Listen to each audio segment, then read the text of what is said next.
मंगल को वैवाहिक जीवन के लिए अमंगलकारी माना जाता है क्योंकि कुंडली में मंगल की विशेष स्थिति के कारण ही मांगलिक योग बनता है जो दाम्पत्य जीवन में कलह और विभिन्न समस्याओं का कारण बनता है।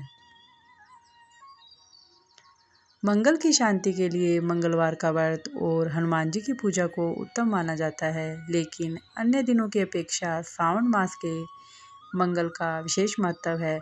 शास्त्रों में खास तौर पर स्त्रियों के लिए श्रावण मास के मंगल को सौभाग्यदायक बताया गया है।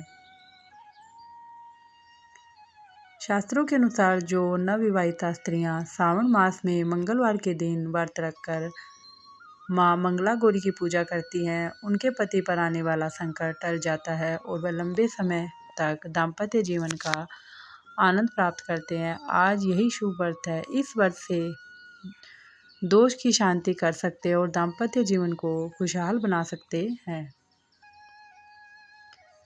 मंगला गौरी व्रत कथा। इस व्रत के विषय में कथा है ये है कि एक सेठ का कोई पुत्र नहीं था। काफ़ी प्रतीक्षा के बाद उसे एक संतान की प्राप्ति हुई, लेकिन उसकी आयु कम थी। 16वें वर्ष में सांप के काटने से उसकी मृत्यु होनी थी। संयोग से उसकी शादी एक ऐसी कन्या से हुई जिसकी माँ मंगला गौरी का व्रत करती थी। इस व्रत के प्रभाव के कारण उत्पन्न कन्या के जीवन में वैद्य का दुख नहीं आ सका।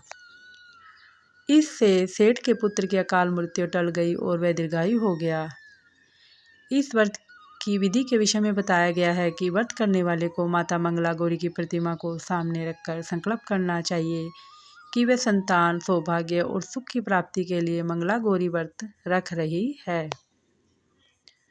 व्रत करने वाले को एक आटे का दीपक बनाकर उसमें 16 बत्तियां जलानी चाहिए। इसके बाद 16 लड्डू, 16 फल, 16 पान, 16 लौंग और इलायची के साथ सुहाग की सामग्री माता मंगला गौरी के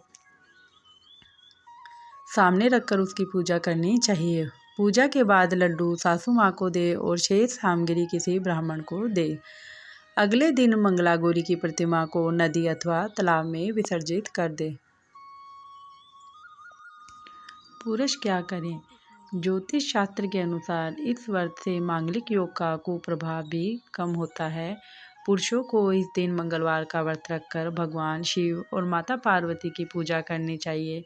इससे उनकी कुंडली में मौजूद मंगल का अशुभ प्रभाव कम होता है और दाम्पत्य जीवन में खुशहाली आती है। बोलिए माँ मंगला गौरी की जय। अगर आपको ये कथा पसंद आई तो कृपया चैनल को सब्सक्राइब जरूर करें।